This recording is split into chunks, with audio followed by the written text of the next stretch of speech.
everyone! Welcome to the first video in what I hope will be a new series on my channel, where I redesign some of my old OCs. Before I get started, I just want to give some thanks and credit where it's due. This series was inspired by the Redesigning series on Courtney Project SNT's channel, and I highly recommend going and checking out her content. She's a really awesome artist. Also, you'll be able to see in the video some references I used to help me with parts of this character's new appearance.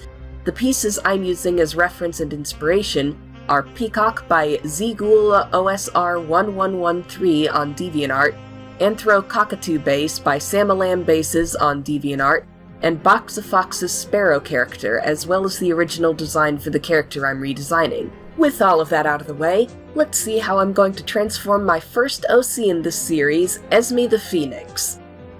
So, for those of you who aren't aware, Esme is actually a Homestuck OC I've had for several years now.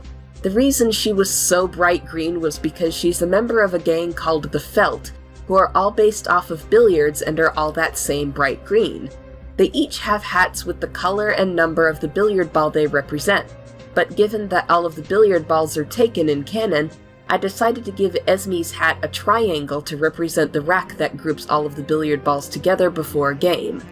I used to RP as her in a Felt-based RP group on MS Paint RP, but the group has long since disbanded and ceased communication, which is honestly kinda sad, but I still love Esme and would love to draw her interacting with the Felt some more. I'm not sure why I didn't give her proper irises and pupils in her original sprite. Looking back now, it kinda looks a little bit creepy, like she's looking everywhere and nowhere at once. But giving her proper eyes, cute anime eyes at that, should help her look more endearing. I also decided to give her a notch in one of her eyebrows as a sort of subtle sign that she tends to get in fights. Given that she's covered in feathers, her scars wouldn't really be visible, so this is the best I can do on that front. Another thing I'm changing from her original design is that in the original design, she had breasts. Which, when you think about it, is kind of weird given that she's meant to be an avian and not a mammal. Birds ain't got titties, fellas. I'm looking at you for affinity. Anyway, in order to give her a feminine shape minus the hooters, I decided to replace them with extra floof, which is why instead of cleavage, you can see feathers sticking out from the middle of her vest. The legs are easily explained. Back then, I didn't know how to draw anthropomorphic legs, so I gave her more human-looking legs than bird-looking legs. But now that I have the artistic skill to fix that, I'll be doing so. I also like that she had a long tail in her original sprite, so I decided to make her tail feathers even longer and base them off of peacock feathers.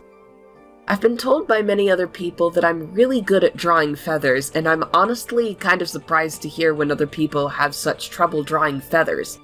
It's always been one of the easiest things in the world for me to draw, but I guess all artists have their strengths and weaknesses. I have to admit, the wings were the thing I was looking forward to drawing the most. In her original sprite, I made them way too long so that she always had to hold her arms up to her chest just to keep them off the floor. This time around, I want her wings to look more like the wings of the Rito from Breath of the Wild. Still long and feathery and looking capable of flight, but not having to lay on the floor when they're not in use. Having your arms lay on the floor all the time seems like it would be really unpleasant, so no duh, I'm gonna fix that. I decided to edit out the part where I do the line art because it's a long and boring process and there would really be nothing new for me to add or say. So we're skipping the line art portion and jumping right into color. I still wanted her to be green, given that she's still a member of the Felt, but I'm also throwing in some more warm colors to help show that she is still a phoenix and still has some fire powers. The way I got that extended color palette you see there was from finding a green and orange color palette with 5 colors on Google, and then I added an overlay effect with white and black to create lighter and darker shades of the same colors that are still nice and vibrant.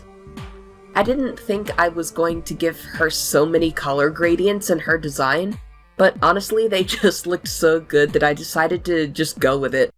The color transition in her wings especially kind of gives them a fire-like effect that I just really love. Given that the majority of her is that nice deep green, I decided to give her eyes that really bright orange and red color, again keeping with the fiery phoenix aesthetic. This will also help to serve as a bit of contrast that will draw the viewer's eye towards her face. Helping with that will be her hat, which, as you can see, I've made a pleasant teal color that I nabbed off of the peacock reference. Since there's no other bluish color on her anywhere else, the hat and her bright eyes keep the focus on her face, instead of, say, her non-existent bird titties. Now, since Esme's a bird, she can't wear shoes, but I gave her these spats instead to help keep her looking dapper, just like the rest of her gang looks.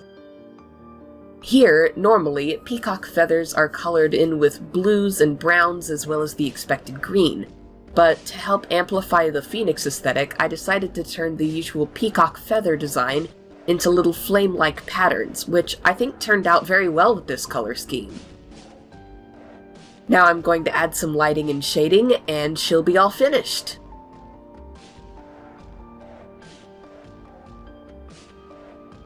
And there we have it, one of my oldest OCs given a fresh new look.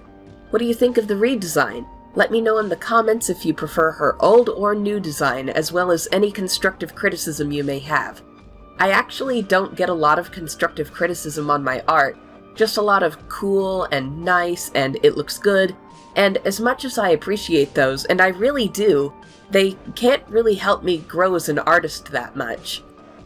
If you'd like to see more videos like this, please leave a like on the video and subscribe for more. Please be sure to check out some of my other videos as well.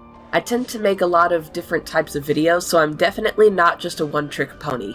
I also have various social medias you can follow, which you can find through my link tree in the description. Thank you all so much for watching, and I'll see you all in the next video. Bye!